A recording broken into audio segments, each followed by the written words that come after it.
নমস্কার, দেখছেন USD Bangla news. USD Bangla গ্রাম থেকে শুরু করে শহরের প্রতিটা খবর তুলে ধরাই হলো আমাদের কাজ। আপনাদের পাশে দাঁড়ানোর জন্য আমাদের রিপোর্টাররা সব সময় তৈরি। তাই তো আজ প্রতিটা মানুষের মুখে একটাই নাম, USD Bangla. USD Bangla, Bangla, USD Bangla.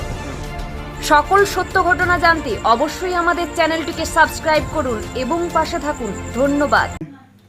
জঙ্গলমহলে Trinamool নেতা মাননীয় মোহনকর মহাশয় গতকাল মঙ্গলবার থেকে দেওয়াল লেখনের কার্যকলাপ শুরু হয়েছে। 21শে জুলাই শহীদ দিবসে কলকাতা যাওয়ার জন্য তিনি তোড়জোড় ভাবে প্রস্তুতি নিচ্ছেন। আসুন শুনেন তার বক্তব্য। 1993 সাল আমাদের 13 জন কর্মী শহীদ হয়েছিলেন মহাকরণ অভিযান। সেই অভিযানের পরিপ্রেক্ষিতে প্রতি বছর 21শে জুলাই মমতা বন্দ্যোপাধ্যায়ের নেতৃত্বে পালিত হয় ধর্মতলায়। এবারও সেই পরিপ্রেক্ষিতেই পালিত হবে। আর একটা বিশেষ সংযোজন, বাংলায় এবারে তৃণমূলের নতুন জয়। সেই সাফল্যে বাংলার জনগণকে ধন্যবাদ ও কৃতজ্ঞতা জানাবো। আপনার নাম? মোহনকর।